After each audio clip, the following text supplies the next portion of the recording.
Very good morning, students. This is your English teacher, Benu Sehrawat, and once again, I welcome you all to RKP online classes. So, we'll continue with the lesson, three questions, right? And so far in the story, uh, we have already got to know that there's a king who has three questions in his mind, and he is seeking answers to those three questions, and in search of those answers only, he has finally come to a hermit in the forest. Yes, and he has been trying to get the answers from the hermit, but due to some reason the hermit is adamant and he is not giving the answers, right?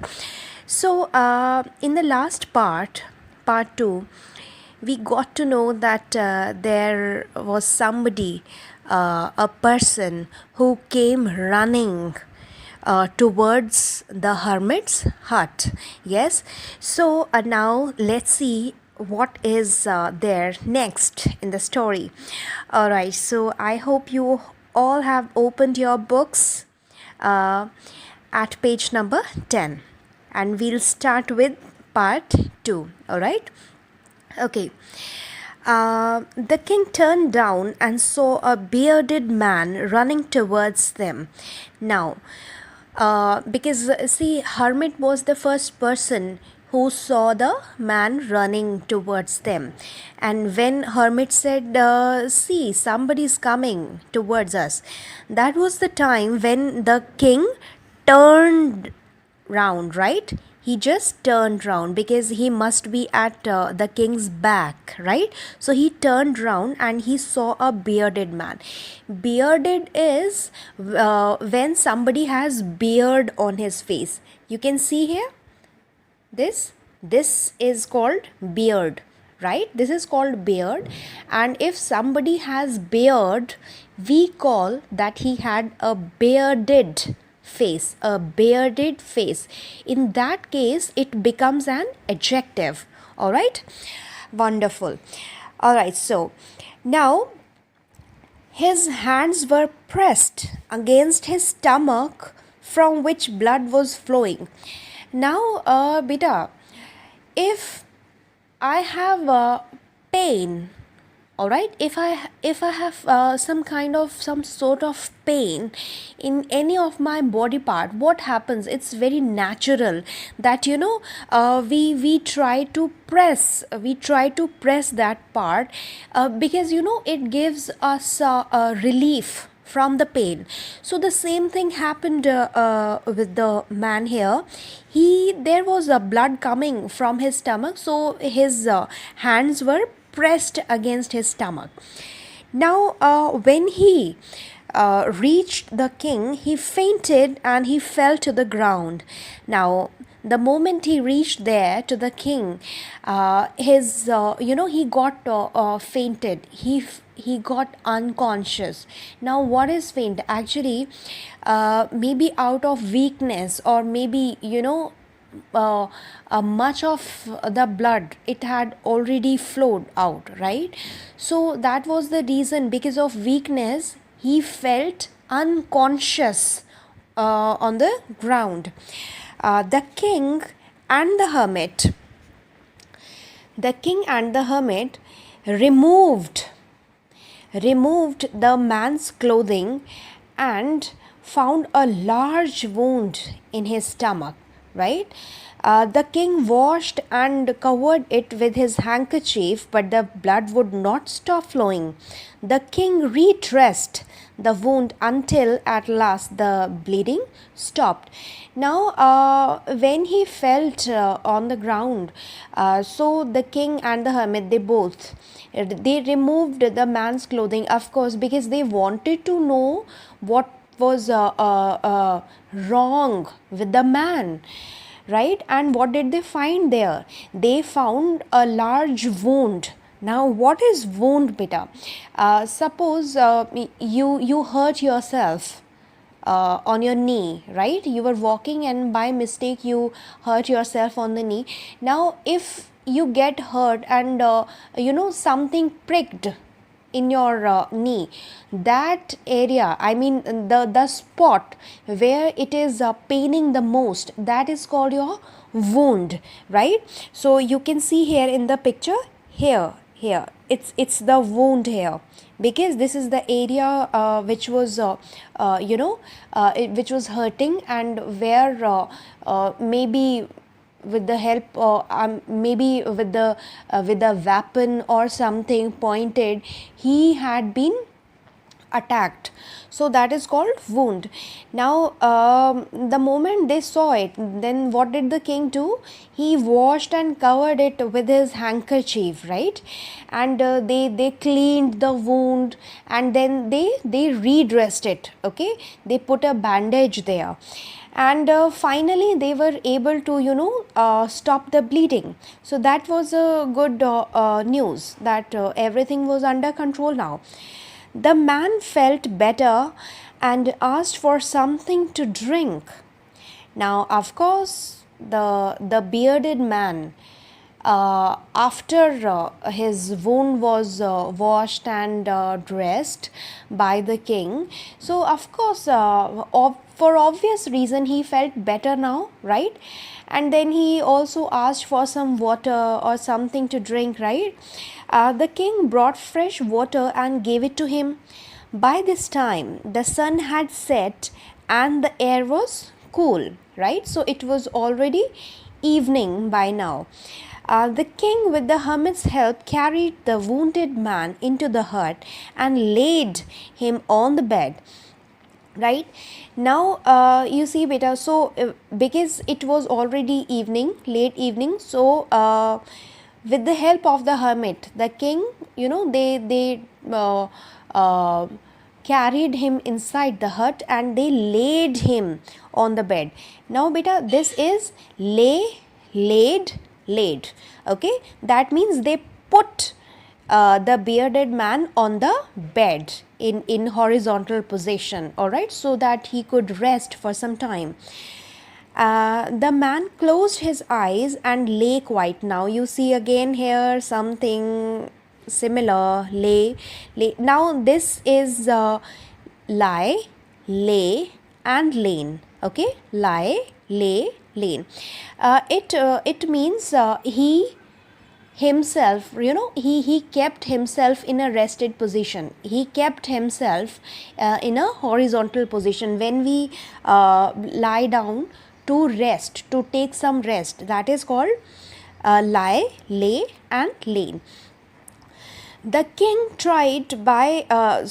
the king, tired by his walk and the work he had done, lay down on the floor and slept through the night. Now again, lay down, it's a phrasal verb. Lay down, lie down, lay down. Now he lay down, that means he he made himself comfortable in a horizontal position on the floor, because he was already tired, because he had already done so much work there, right? If you remember, he helped the hermit in digging also, and he slept through the night. Now beta, here slept through the night means whole night, throughout the night, completely. All right, so he had a good sleep. When he awoke means when he got up, it was several minutes before he could remember. Please turn the pages. He could remember where he was or who the strange bearded man lying on the bed was. Now when the king woke up, he took a few minutes to get into senses, to recall what all happened the last night, the last evening, and why exactly he was here in this hut. right? So it happens with us sometimes when we are really really tired, and and it takes a few minutes to recall everything, to get into senses, right? So this is the thing, what happened with the king now.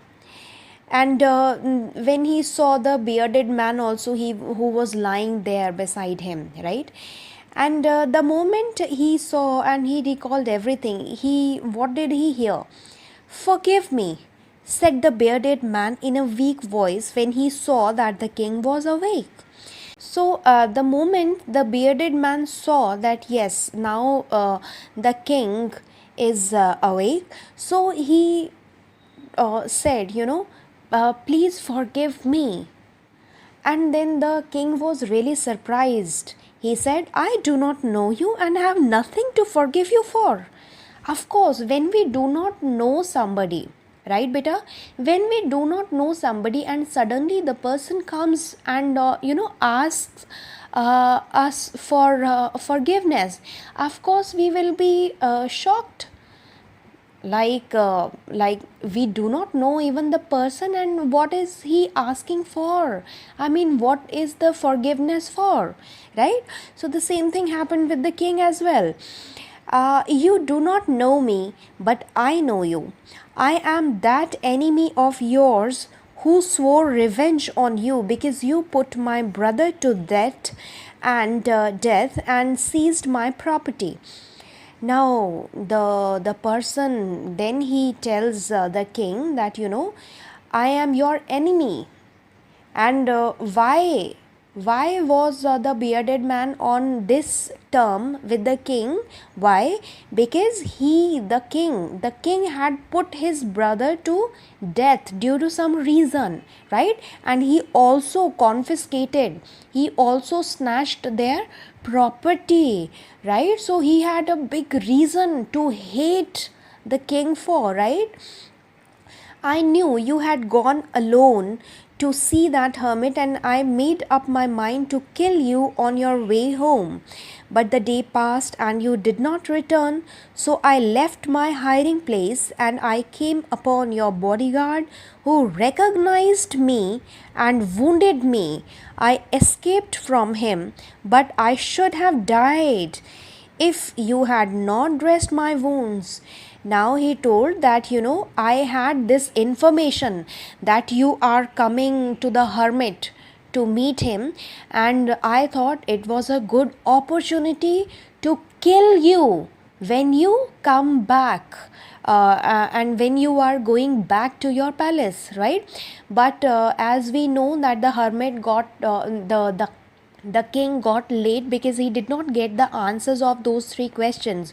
So that is the reason he could not come back on time, and that was the reason the bearded man, he came out of his hiding place, the place where he was hiding himself. He came out, but the bodyguard, the king's bodyguard, he recognized the bearded man, and he was the one, the bodyguard was the one who wounded the bearded man in his stomach, right?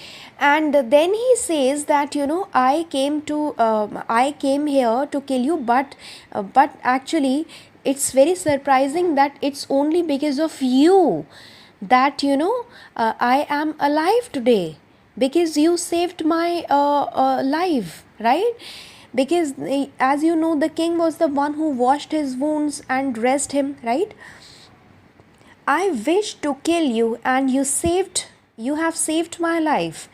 Now, if I live, I will serve you as your most faithful servant and will order my sons to do the same. Forgive me." And now the bearded man, he was feeling really grateful. Why?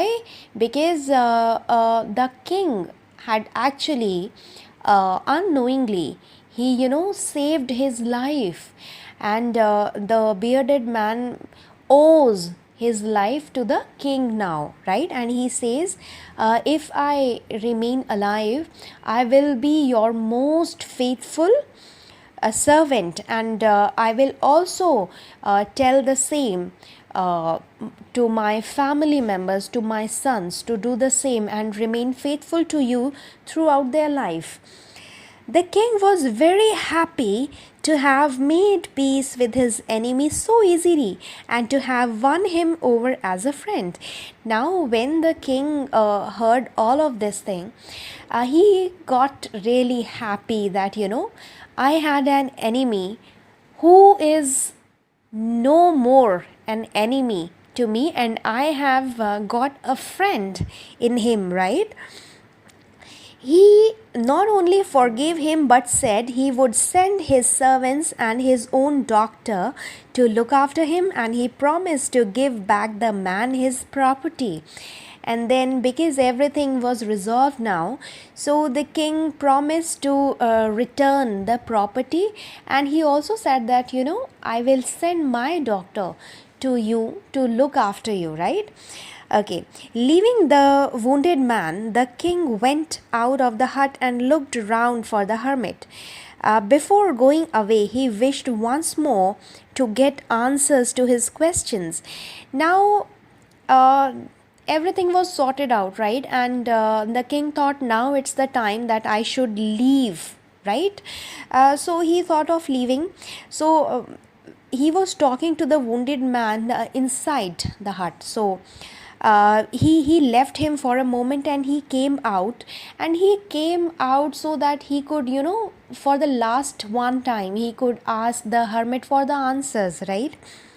Then the hermit was on his knees sowing seeds in the beds that had been dug the day before. Now, when he saw the hermit was busy in sowing the seeds. He was bent on his knees. He was sitting on his knees. Then the king went up to the hermit and said, "For the last time, I beg you to answer my questions, wise man." And then again, one more time, he, made a really polite request if the hermit could answer his questions. So I hope, Pita, you have understood the lesson till here, and we'll continue with the lesson in our next and the last video. So thank you so much.